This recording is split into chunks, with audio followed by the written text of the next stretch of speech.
Okay, everyone, I am back. Sorry about that. Yeah. Anyways, we have plenty of time now, so I don't have to feel so rushed and nervous. Okay, so what we're going to do next is glue down our quilled flower. And what I like to do, I use the Elmer's Craft Bond. I actually bought these in more of the glue pen form from Quilled Creations, even though you can get the Craft Bond right at Walmart.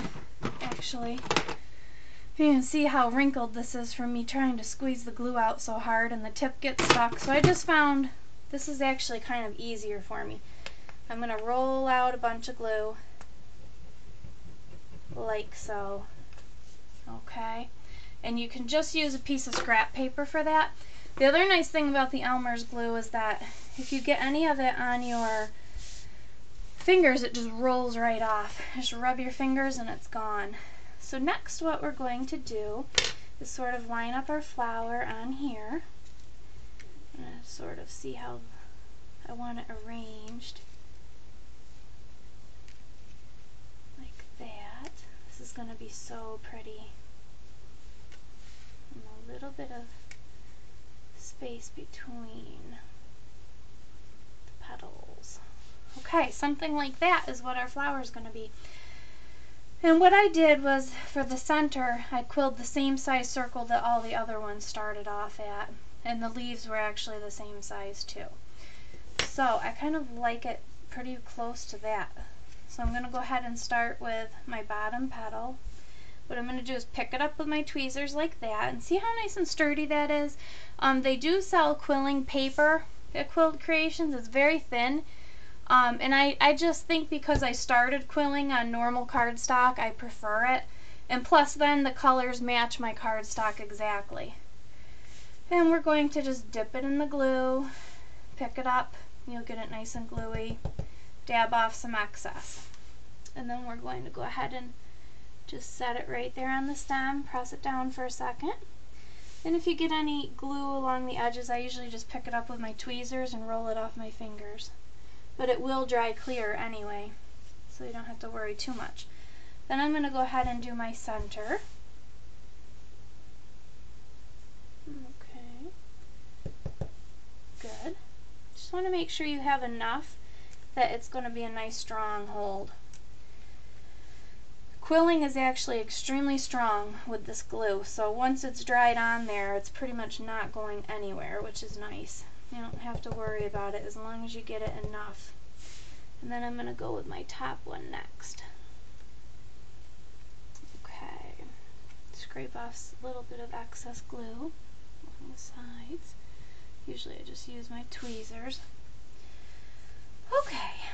Now, these ones I need to leave just a little space between them, so I'm going to go like that and line it up.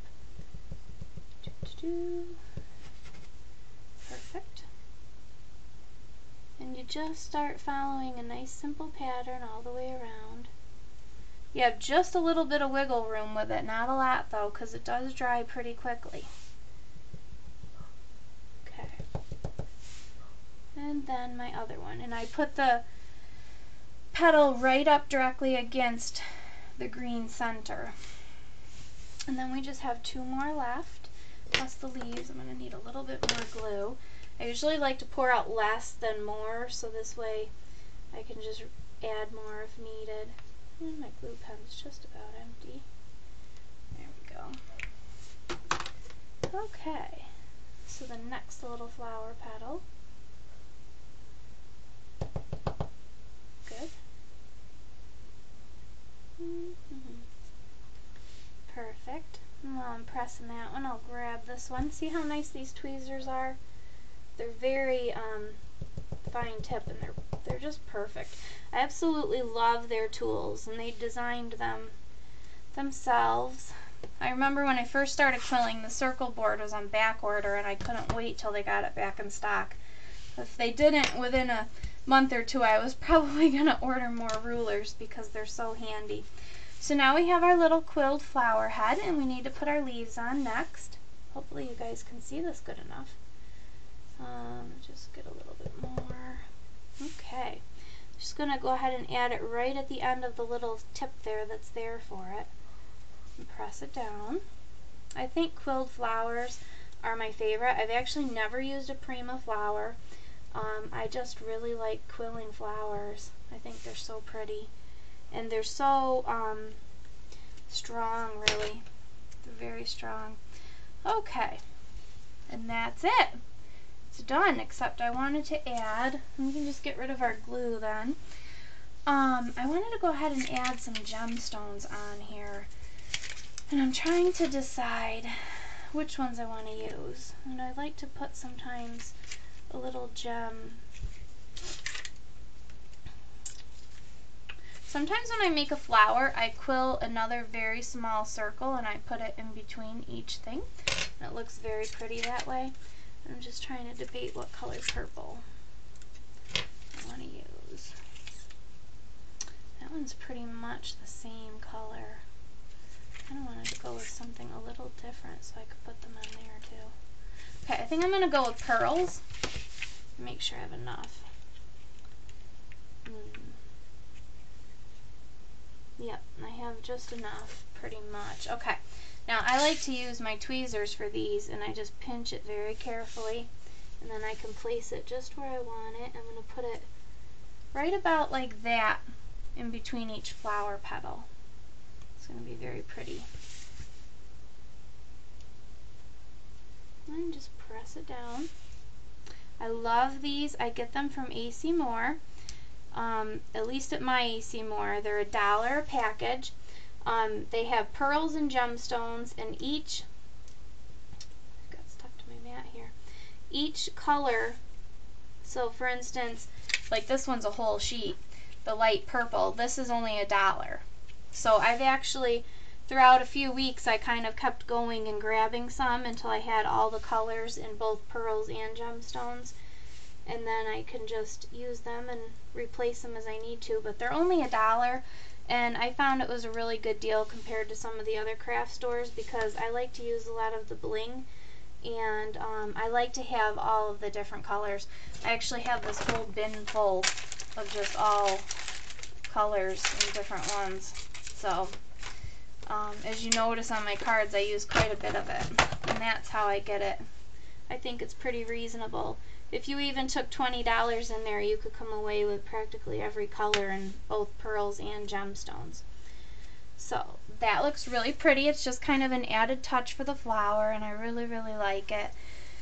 And the other thing I want to do is, I was thinking about putting a pearl on those, but I think I'm going to leave it alone. I think I kind of like it just how it is like that. So, and it just gives the flower a little extra touch. I'm not going to do any doodling on this because I don't really have white in here at all, and I think I just kind of like it just simple and elegant. I love the light purple against the dark, and this is just going to be a just because card. You could just give it to somebody. It's so pretty. It would look really pretty just on top of a present too, or on hanging from a gift bag. As your actual bow, and then you could just pull it out and they can read the note that you write for them. So I really like this style card. I think it's a lot of fun, and I like that it's a nice full-size A2 card, and it's so easy to do it as long as you kind of know what you're doing, and now you have the dimensions. I was just kind of winging it when I first made it. And that is a quilled flower. I hope you guys enjoyed it.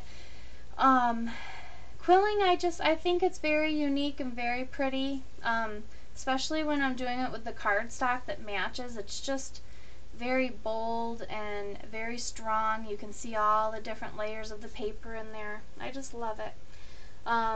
Sometimes I've made quilled artwork and other things. Another thing that I do when I'm watching TV sometimes, or if I rent a movie, I'll just sit there with strips of paper. I actually have a whole bin full of strips that I've cut myself. And I'll go ahead and quill. Sometimes I take certain elements, like there's enough stuff for a whole flower in little baggies, and I'll set it aside. And then, so see, I've got like quite a few things like that. And I also do fringed flowers. They're really pretty. But I just go ahead and quill shapes, and then I can play around with them later. These are some spiral roses that I've made. This is half of a butterfly. You can see like a butterfly center, different things. I'm going to do some more quilling videos. I want to show you guys how to make off-centered circles. Those are really fun. So anyway, I can just pull some objects right out of here when I want something quick and easy, or I've got bagged up some of them. These are actually for an order of bookmarks. Actually, I have to make 16 quilled bookmarks. So I've been working on the quilling for that. And I just keep them in these nice little tubs that I got at Walmart. I love these. I have so many of them for my craft stuff. So that's in one. My quilling tools is in another one. And then all of my strips of paper are in a bigger one. What else? If you have any suggestions for other videos that you want to see, let me know. Or if there's certain cards that I've made that you guys really like and you want to know how I did it, just leave me a comment. I'm going to try to make more videos. It's just the video editing part is really not my cup of tea. So I've been kind of hesitant, but I do want to make more videos. You just have to bear with me because I probably won't have all the fancy techniques of fast forwarding through parts. So, you know, of course you can skip through them if you only want to see me quill the flower and you don't want to see me make this card, then you don't have to watch the whole thing either. But I hope that you enjoy it. Leave me a comment if you have any suggestions, or just tell me if you like the video or anything. And if you end up quilling a flower, I would love to see your project. Thanks everybody. Have a good day.